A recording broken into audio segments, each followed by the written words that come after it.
That's the same attitude that made it possible for that to allegedly happen to her. Real life.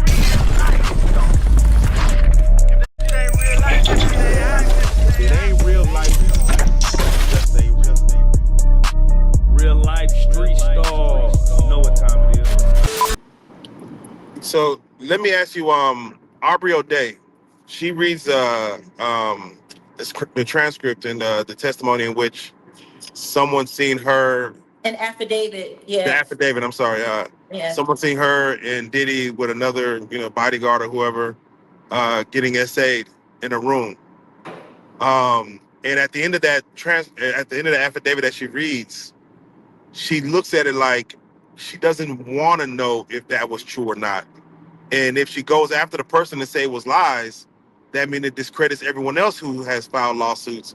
But if she does go after the person and find out it was true, then that's just a memory she doesn't want because she doesn't remember none of it. Um, how many stories do you feel like that are happening in the industry? And what are your thoughts on her saying that, as far as saying, I'd rather just sweep that part of my life under the rug? That was hard to watch. That was hard to listen to. And I'm going to do my best to try to be as respectful to her as I possibly can. But that's the exact attitude, the attitude that she's expressing regarding now. That's the same attitude that made it possible for that to allegedly happen to her. See, that's the thing.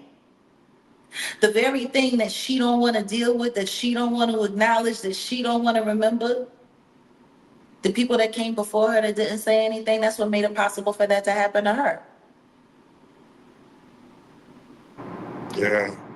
So for her to say that and know that all of this is going on, really what you're saying is you don't give a damn who else it happened to. You don't give a damn about who else it could happen to. What you care about is that you're not looked at as this broken thing that got ran through by this animal. That's really what it's saying. And the thing is, and that was the part, her testimony was the worst of all because the affidavit wasn't something that when she was looking to file a suit, because don't forget, she has legal representation because at one point in time, she was considering filing a suit, and now all of a sudden, it's looking like her legal representation is to protect her from having to say certain things or having to be involved in certain things. It's looking like her legal representation is there merely more for damage control than anything else. And considering that her and Dawn Rashard were both in Danity Kane, and Dawn came forward with a lawsuit, and then she has this affidavit that was sent to her where this person said, first things first, it seems to me like you would want to have this investigated. Like she was like, well, I didn't want to go into, because if I found out that this person was lying, then I would be forced to expose them, and then it would compromise all of the other lawsuits. That part makes totally perfect sense. I can agree with that because for myself, the Ashley Parham case, do you guys remember that case?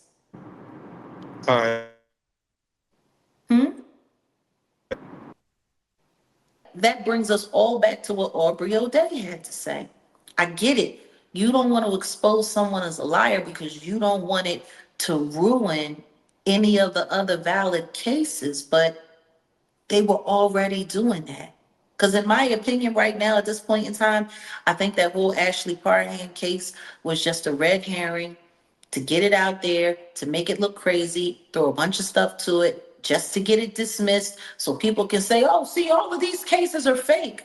All of these cases are fake. Look, Jaguar Wright, they put her in there, and there's no way that happened because she was in jail. Look, all of the cases are fake. Which means that these lawyers like Ariel Mitchell and Sean R. Perez, were hired to stage all of these fake lawsuits, to go in there with the real ones, to create doubt. Like, this is a very, very, very elegant plan. And it was executed very well from all of that. And just, so like, I get where Aubrey's coming from. Like, I get what she's saying. But at the same time, who doesn't want to know? Like, if that happened to me, I don't want to know. Well, sweetie, if you didn't want anyone to know, what the fuck did you read us the affidavit for? Like, she had done an interview saying that she wasn't sure whether or not, like last year, saying whether or not she wasn't going to come forward, and there was some information and it was being investigated and whoop-de-whoop-de-woo and yada, yada, yada. And that was pretty much the end of that. But if you didn't want anybody to know about this, then why the fuck did you sit in a goddamn documentary and read us some shit that nobody had ever heard before? Like, that just does that make any sense to y'all? Nah.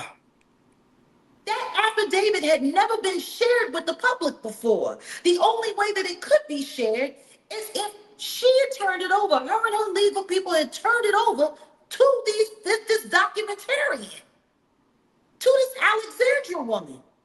If you didn't want nobody to know about it, and you don't want to see yourself as this, and you don't want it, what the fuck did you share it for? Am I wrong? Or am I tripping? Right. Yeah. Put it like that. Y'all there? Yeah. You can't hear me? Did I Can you hear me? lose everybody? No. Can you hear me? I don't know. But that's my answer to that, to the Aubrey O'Day thing. I think it's unfortunate. I think it's crazy, and I also think it's gaslit. I think it's gaslit. If you don't want nobody knowing that you're a victim, then why would you show evidence that you were potentially a victim? Why wouldn't you want to go and look further into that, especially after everything that happened, the way she was fired? You read us these emails about him, carrying on this grooming behavior, all of this wild stuff, and him talking about what he's going to do to you, and then you're denying it, and then someone's coming forward saying that, they saw you passed out, totally messed off. We keep hearing evidence after evidence of this is how he operates when he's trying to get what he wants without consent. And then you want to share that and then say, I don't want anything to do with it. And if it's not true, I'm going to be forced to come after you. And like, it was all very interesting. It just felt like it was very gaslighting to me. So that's about how I feel about that. I don't know how y'all feel about that, but that's how I feel about that. Jack. Can you hear me? And it's a shame. Because after all of these years, he's still running the show. He's still running the show in her life. Jack, can you hear me? We're gonna close. We're gonna close it. Yeah, that's fine. All right. Yeah, let me just call her.